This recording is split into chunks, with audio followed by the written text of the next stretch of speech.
یہ آیہ کریمہ اور یہ حدیث پاک جو سنا رہا ہوں، یہ دو اور بھی ہیں،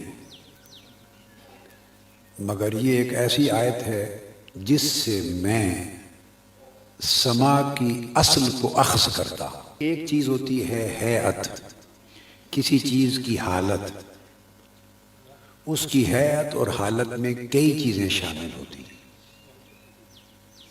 وہ ایک الگ موضوع ہے، اس ہیئت اور حالت پر گفتگو نہیں کر رہا۔ جو اس کی ہیئت ہے اور حالت ہے، اس پر میں نے ایک 1000 صفحے کی کتاب لکھی ہے، سما پر اور اس کے اندر وجد پر اور رقص و سرور پر۔ وہ حدیث پاک کی کتاب ہے، وہ بھی چھپی نہیں ہے، وہ مطبوعات کے جو زیر طبع کتب کے سلسلے میں پڑھی ہوئی اپنی باری کے انتظار میں، لیکن جو اصل ہے، روٹ سما کی، وہ اس آیت کریمہ سے اخذ کرتا ہوں۔ اور آگے ایک حدیث پاک آ رہی ہے، اس میں آقا علیہ السلام کا حکم ہے، فرمان ہے، تو اس سے اخذ کرتا ہوں۔ اس لیے میں اپنا مشرب وسیع رکھتا ہوں، جس میں تمام اذواق کی، ہر قسم کے ذوق کی نہ صرف گنجائش ہوتی ہے بلکہ اس کی ضرورت ہوتی ہے۔ دین جامع الاذواق ہے، دین تمام قسموں کے اذواق، ذوق جو ہوتے ہیں، ان کا مجموعہ ہے۔ آیت کریمہ یہ اللہ رب العزت نے فرمایا، اعوذ باللہ من الشیطان الرجیم، الذین یستمعون القول ویتبعون احسنہ۔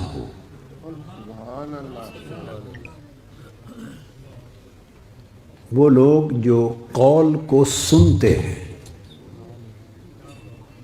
قول قوالی کا مادہ ہے، قال یقول قول، اس قول سے قوالی نکلی ہے، قوال قول سے نکلا ہے۔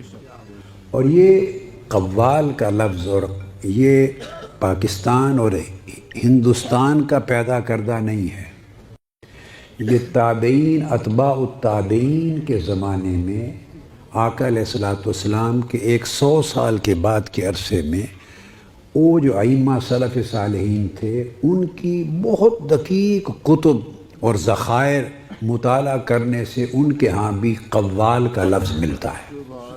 اس کی شکل، اس کی ہیئت کیا تھی، وہ یقیناً مختلف ہوگی، زمانوں کے ساتھ ساتھ کلچر بدلتا ہے، حالات بدلتے ہیں، تقاضے اور شؤون بدلتی ہیں، وہ بدلتی رہتی ہیں، مگر اصل کی بات کر رہا ہوں، اوریجن۔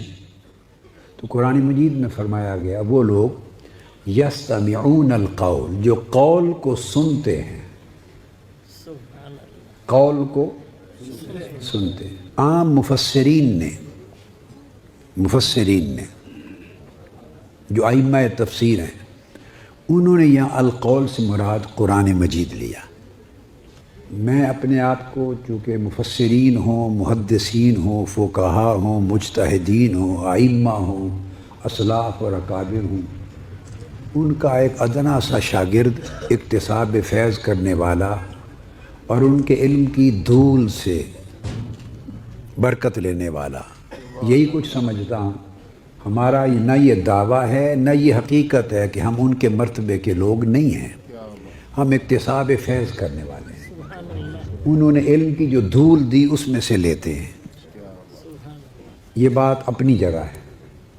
مگر ان اکابر سے حاصل ہونے والی برکتوں کی وجہ سے کبھی کبھی تفسیر کا باب ہو یا شرح حدیث کا باب ہو یا شرح فقہ کا باب ہو، علوم میں استنباط میں، استخراج میں، معانی کو اخذ کرنے میں کبھی کبھی میں قرآن و سنت کے اصولوں کے تحت رہتے ہوئے ایسی شرح اور تفسیر بھی کر لیتا ہوں اور پوری زندگی کرتا رہا ہوں، اور اس کو منع نہیں سمجھتا اپنے اوپر، جو ان مفسرین اور بزرگوں کے قول یا رائے سے تو مختلف ہوتی ہے مگر قرآن و سنت کے اصولوں کے تابع ہوتی ہے۔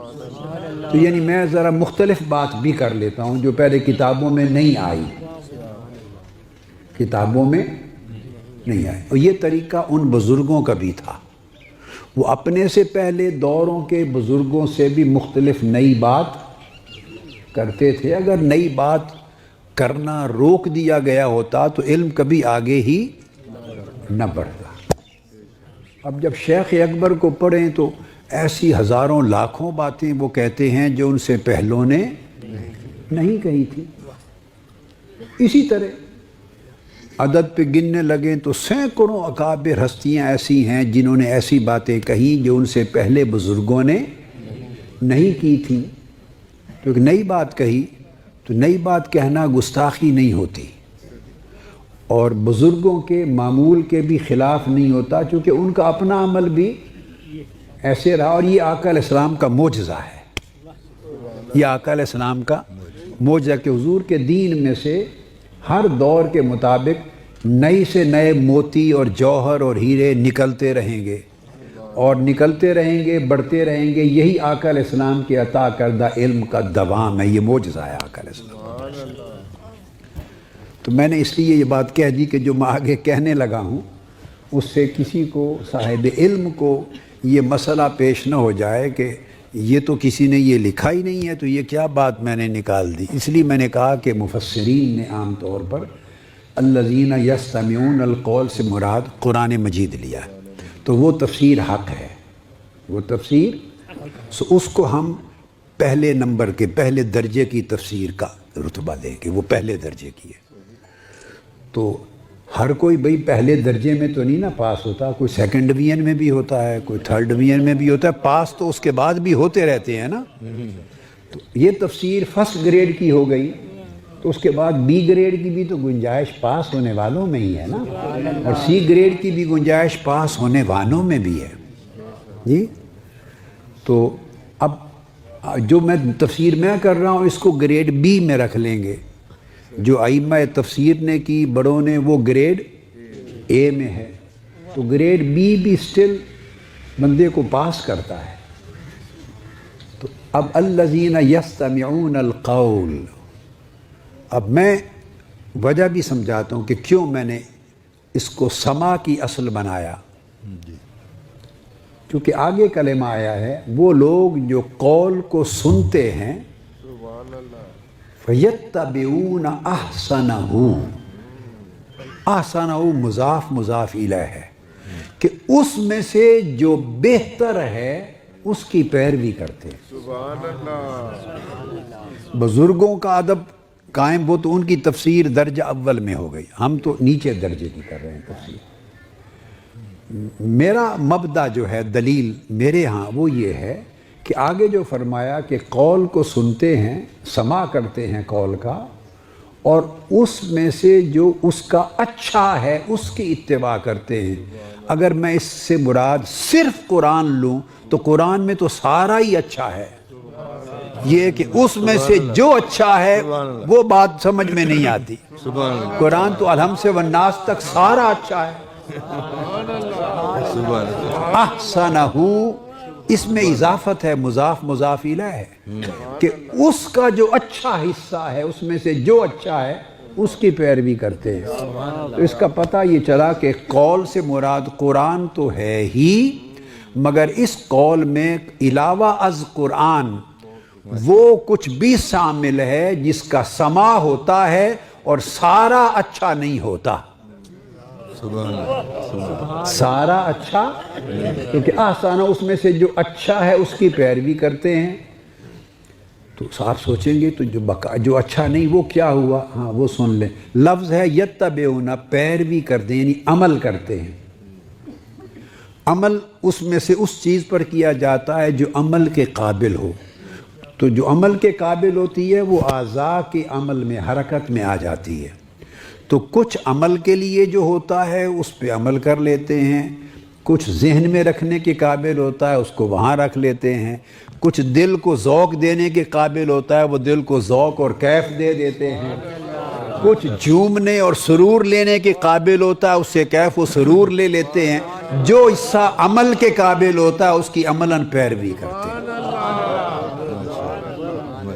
تو اس کو مبدأ استدلال کہتے ہیں. اس کی وجہ سے میں جو سماع ہے تو سماع احسن، تو اس کی اصل میں اس آیت سے اخذ کرتا ہوں۔ سبحان اللہ۔ یہ تو ایک بات ہو گئی۔ اب حدیث پاک، اگر حدیث پاک سے تائید مل جائے قرآن مجید کا ایک مفہوم کسی مفسر نے، کسی نے اخذ کیا، قرآن مجید کے کسی طالب علم نے اخذ کیا اور اس کی تائید پھر حدیث سے اس کی اصل کی مل جائے تو وہ پھر اخذ کیے ہوئے مفہوم کو اور تقویت دیتا ہے۔ تو صحیح بخاری شریف میں ہے اور مسلم شریف میں بھی متفق علیہ حدیث ہے۔ عید کے دن تھے، آقا علیہ الصلوۃ والسلام گھر میں چادر مبارک تان کے لیٹ کے آرام فرماتے، سوئے نہیں تھے، لیٹے ہوئے دراز تھے۔ حضرت ام المومنین سیدہ عائشہ صدیقہ رضی اللہ تعالیٰ عنہ کی خدمت میں قبیلہ انصار کی، انصاری کچھ بچیاں آئیں دو، اور دف بھی ساتھ لائیں۔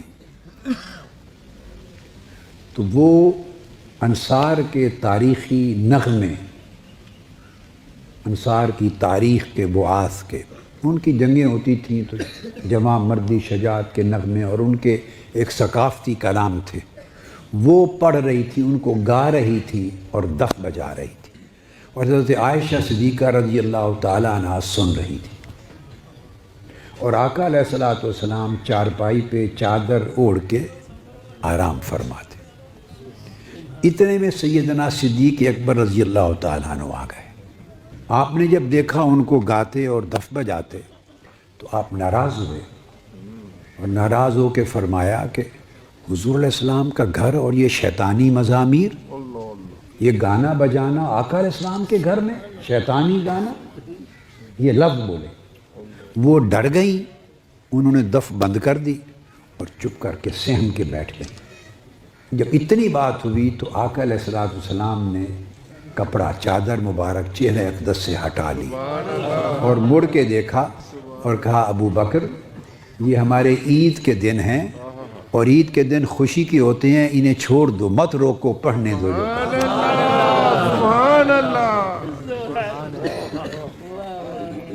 اب سیدنا صدیق اکبر رضی اللہ تعالیٰ عنہ کا فرمانا بھی سنت ہے، چونکہ وہ خلفائے راشدین میں اول ہیں، اور آقا علیہ السلام نے فرمایا علیکم بسنتی و سنت الخلفاء الراشدین المہدیین۔ تو انہوں نے جو کہا وہ بھی حضور کی سنت کا حصہ ہے، وہ بھی سنت ہوا۔ اور آقا علیہ السلام جو خاموش تھے اور پھر چادر ہٹا کے فرمایا کہ روکو نہیں، عید کے دن ہے، انہیں خوشی منا لینے دو، یہ بھی سنت صریحہ آ گئی، سنت صریحہ آ گئی۔ تو سیدنا صدیق اکبر کے منع کرنے کی سنت سے طریقہ نقش بندیہ نکلا، اور آقا علیہ الصلوۃ والسلام جو خاموش لیٹے ہوئے تھے، نہ منع فرما رہے تھے نہ اجازت دے رکھی تھی، مگر سن رہے تھے، اس سے طریقہ قادریہ اور سور وردیہ نکلا۔ اور جب فرمایا ان کو چھوڑ دو، منع نہ کرو، عید کے دن ہے، گا لینے دے، اس سے طریقہ چشتیہ نکلا۔ سبحان اللہ، سبحان اللہ۔ تو تمام سلاسل اس ایک حدیث سے نکلے۔